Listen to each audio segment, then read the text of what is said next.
Bonjour à tous. Aujourd'hui, je vais vous présenter les résultats du GI2E qui se nomme la place de l'arbre au sein des systèmes maraîchers.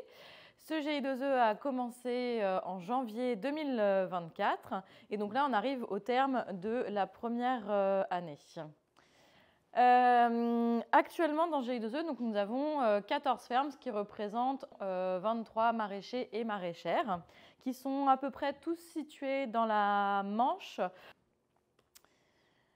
L'objectif du coup de ce projet, c'était de le décliner donc, en 3 grandes actions. La première action, c'est la gestion et la valorisation de la haie bocagère. La seconde, c'est d'implanter en fait des vergers très diversifiés au sein des systèmes maraîchers. Et la troisième, c'est de réussir à implanter de la vigne et des agrumes. Donc ça, c'est une partie beaucoup plus expérimentale.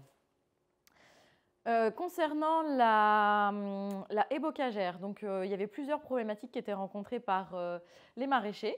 La première grande problématique, c'était l'absence d'entretien. Donc, contrairement à des fermes comme des élevages, de polyculture élevage ou surtout grande culture, on n'a pas ces haies un peu réduites, hyper entretenues. Là, on est plutôt dans le cas contraire, c'est-à-dire que les maraîchers n'entretiennent pas leur haie par peur de ne pas bien faire, de l'appauvrir.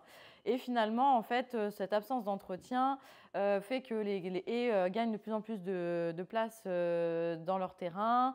Elles s'élargissent énormément et viennent concurrencer ou faire de l'ombre aux cultures. Donc, il y a une réelle urgence de les entretenir et le manque d'entretien fait aussi qu'il y a tout simplement des arbres qui sont amenés à disparaître, comme des arbres têtards qui n'ont pas été entretenus, des arbres qui vont être malades et du coup qui vont propager la maladie, ou des arbres tout simplement qui ont besoin d'être recépés et qui ne le sont pas. Donc, ce qui donne en fait finalement le même résultat qu'un surentretien, c'est la mort de la haie. Donc voilà, il y avait urgence à ce niveau-là. Il y a aussi un manque de connaissances globales parce que leur métier, c'est maraîcher. Voilà, ils n'entretiennent pas des haies tous les jours. Donc, il y avait tout un tas de questions derrière qu'ils se posaient à peu près tous. Et ensuite, la dernière chose, donc, c'est les maladies. Il y a de plus en plus de maladies qui apparaissent sur les arbres bocagers. Et pour l'instant, on ne sait pas forcément lutter contre ces maladies. Mais il y a des méthodes à mettre en place pour limiter la propagation. Donc l'objectif, c'est de faire un état des lieux des haies, de former les maraîchers pour qu'ils puissent eux-mêmes derrière entretenir leurs haies, de mettre en place des plans de gestion des haies, des plans de gestion durables d'ailleurs des haies, et puis aussi mettre en place des actions qui leur permettraient de dégager un revenu de ces haies, parce que là actuellement quand ils les font entretenir par des personnes extérieures, ça leur coûte de l'argent, mais tout ça c'est jamais vraiment valorisé. Et puis bien sûr aussi de créer des corridors écologiques et mesurer l'évolution de la biodiversité au sein de ces haies. Une action qui est commune un peu à tout le GI2E, c'est de créer de la cohésion et mobiliser le groupe. Donc pour ça, on a fait plusieurs actions en 2024, cette année. On a notamment fait un gros travail avec Chloé, la stagiaire qui a été là pendant 2 mois, sur la réalisation d'inventaires faune-flore au pied des haies. Tous les maraîchers ont aussi pris rendez-vous avec un technicien bocage de leur secteur à chaque fois pour tout simplement regarder comment ils pourraient planter ou regarnir des haies sans que ça ne leur coûte rien, ou en tout cas avoir vraiment des frais réduits. Et puis, il y a une ferme aussi qui, cette année, va exploiter pour du bois d'œuvre et du bois de chauffage beaucoup de ces haies afin de pouvoir replanter derrière. Une des actions aussi qui a été menée là, il y a ces derniers mois, c'est de mesurer la pousse annuelle des arbres, qui est un très bon indicateur pour savoir justement l'état de santé d'une haie. Et surtout, là, on l'a fait sur des jeunes haies qui ont été plantées à partir de 2022. C'est pour voir si, en fonction de comment elle a été plantée, s'il y a des conséquences derrière sur la croissance et le développement de la haie. On a aussi fait des journées bouturage chez Olivier Dio, qui nous ouvre à chaque fois son jardin, le jardin de la Herpinière, pour pouvoir bouturer des essences bocagères et fruitières d'ailleurs, et replanter des haies qui ne coûtent pour le coup rien du tout. Et puis on a fait différentes formations, une formation avec la fac, qui est notre partenaire et qui nous accompagne sur ce sujet-là, et une formation tronçonneuse qui a eu lieu là il y a quelques jours pour former les maraîchers à la sécurité lorsqu'ils tronçonnent, l'entretien du matériel, voilà, pour qu'ils soient à l'aise pour pouvoir entretenir eux-mêmes leurs haies. Et puis, dans tout ça, il y a aussi des réunions de travail où on discute un peu des décisions communes et puis des orientations qu'on veut donner à ce GI2E, même s'il y a un cadre qui est quand même donné.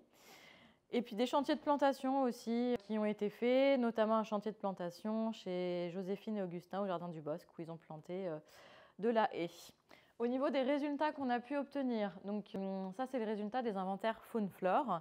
Donc en fait, on a caractérisé tous les tronçons sur tout l'ensemble des lignes du linéaire de haies de tous les maraîchers pour savoir voilà, si c'était des haies de futaies, des haies plutôt avec différentes strates, leur état.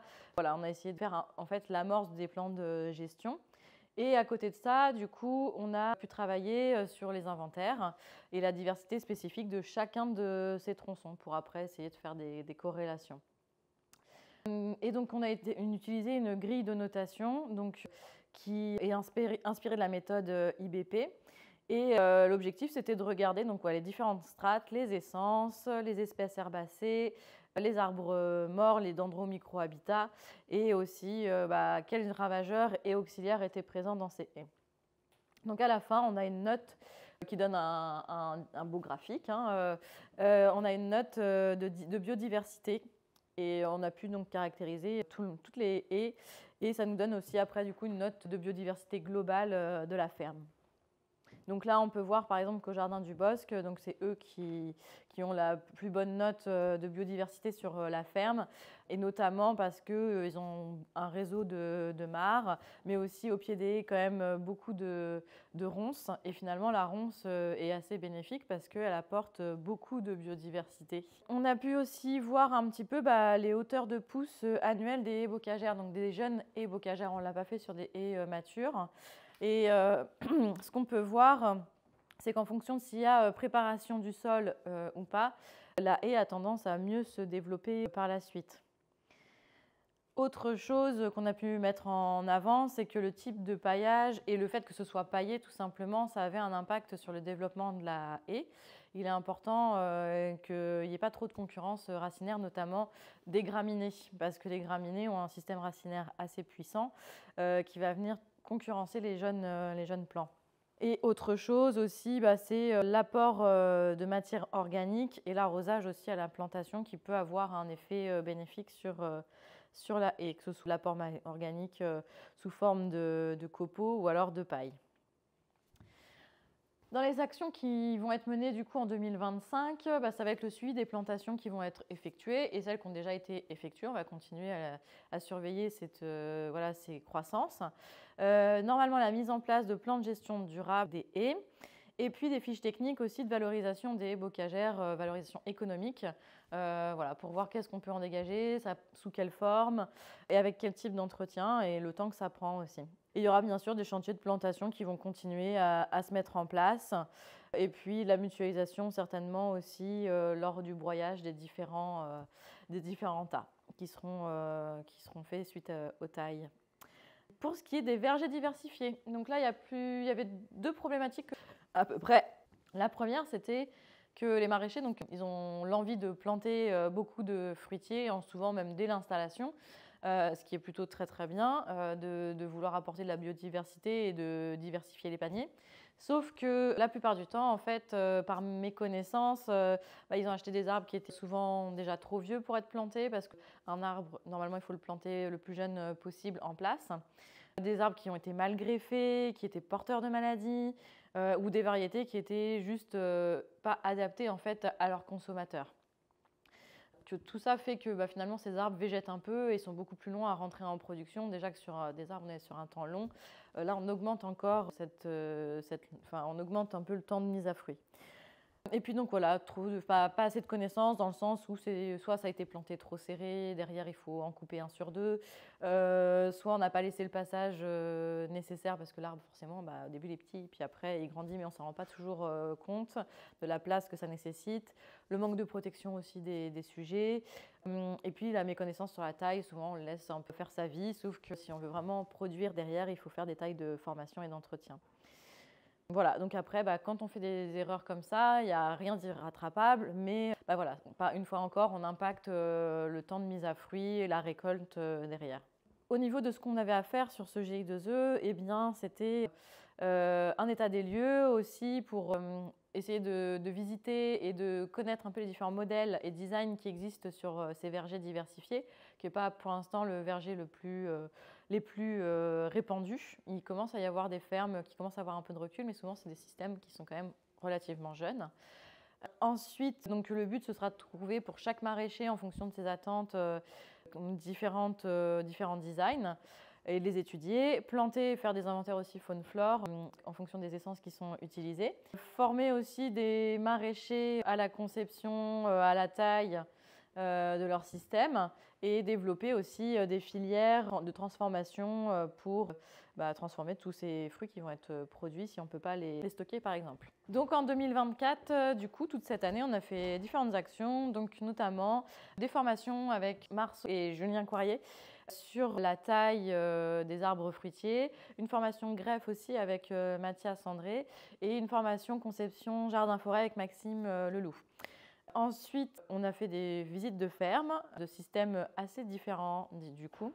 Il y a une première visite qui a été faite à la Berouette, une seconde chez Marc Lotouzé parce qu'il avait une partie un peu verger diversifiée où on a pu voir des variétés méconnues, des hybrides voilà, qui sont assez nouveaux. On a pu faire aussi là très récemment 2 visites de ferme. La visite de la ferme de la Mare des Ruffaux où l'arbre est vraiment prédominant dans leur système et ensuite une visite de ferme d'un verger diversifié de 4 hectares chez Christophe et François Maupin. On a fait des chantiers de plantation aussi à la ferme avec le lycée Le Monnier, avec une classe d'une dizaine d'élèves. On a pu faire la plantation à la ferme d'Elle de la première strate de son verger diversifié. Les maraîchers aussi ont planté chez eux directement, donc il y a eu une plantation qui a été faite aussi au Jardin du Bosc. Et puis on a commencé aussi lors des rencontres nationales à diffuser un peu nos actions, notamment, ce qu'on aimerait bien mettre en place. Et notamment, Madi a pu faire une intervention et présenter le GAEC de la closerie et tout ce que l'arbre, la place de l'arbre dans son système. Et on a pu faire aussi un atelier qui concerne l'atelier de transformation. Voilà, commencer à amorcer des discussions sur comment on transforme ces fruits de différentes façons. Et puis, dans les choses qui ont été menées, c'était la création d'un support qui est un support finalement technique, mais qui servira aussi à communiquer auprès du grand public pour aider les maraîchers. Voilà, ils ont un support, ils ont ce support-là. Au niveau des résultats, du coup, pour cette partie-ci, eh bien, avec la hauteur de pousse, on a pu voir que, pareil, il y avait des grosses différences en fonction de comment on a planté ces différents arbres. Là, je vais aller passer très très vite parce que grosso modo, c'est les mêmes conclusions.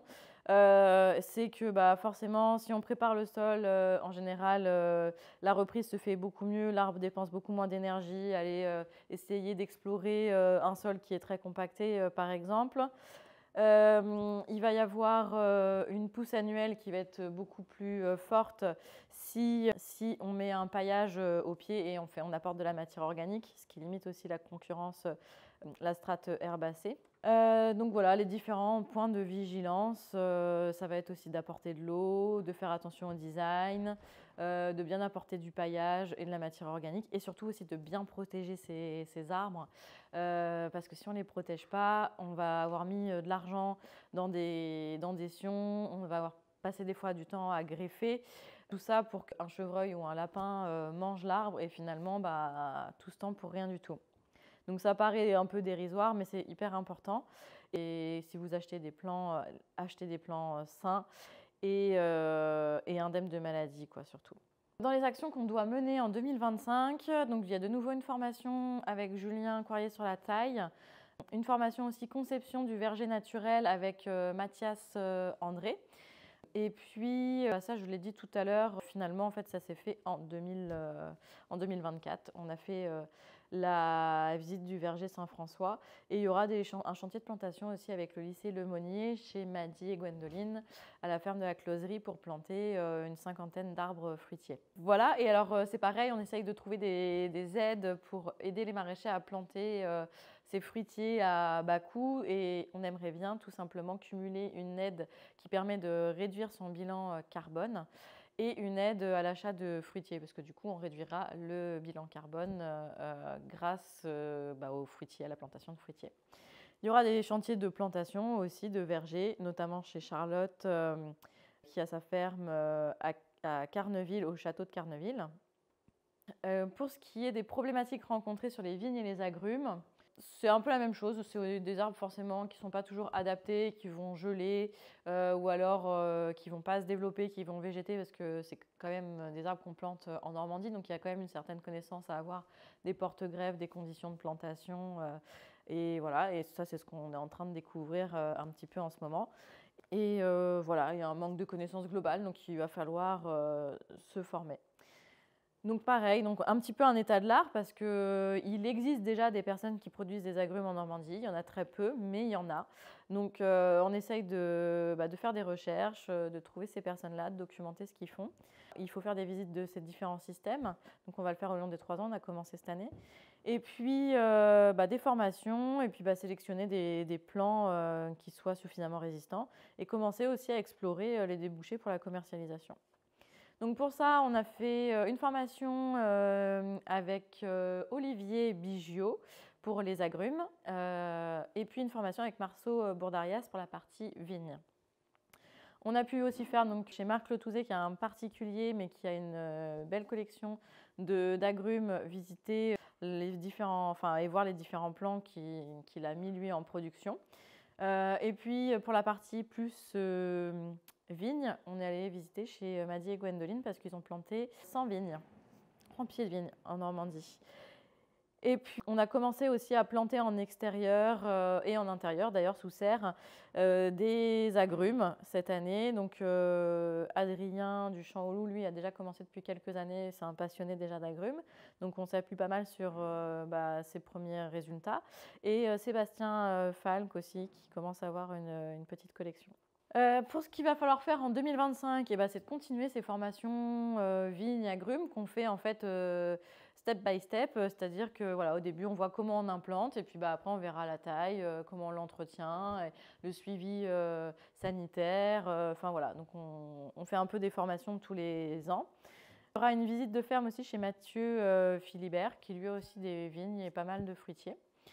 Et puis actuellement on est dans les commandes, justement les commandes groupées de vignes, d'agrumes, pour essayer de limiter pareil les coûts, donc de mutualiser tout ça. On va pouvoir planter au printemps. Ça c'est ce qui est un peu toutes les actions communes, on va dire, à ces 3 actions, c'est de développer des partenariats, de calculer l'empreinte globale de carbone de la ferme et de diffuser, de communiquer sur ces résultats. Et justement, pour diffuser, donc il y a la trame dont je vous parlais juste avant, qu'on a essayé de faire jolie visuellement pour pouvoir communiquer. Il y a eu les rencontres nationales, comme je disais aussi précédemment, et il y a des articles qui sont rédigés sur la plateforme Triple Performance, qui est la plateforme de l'agroécologie. Je vous remercie de votre attention, et n'hésitez surtout pas à faire vos commentaires si vous avez vous menez vous-même des actions dans ce sens qui pourraient alimenter notre GI2E. N'hésitez pas à nous en faire part. Et puis si vous êtes dans la Manche ou pas très loin et que vous avez envie d'intégrer GI2E, c'est avec plaisir qu'on vous accueillera. Voilà.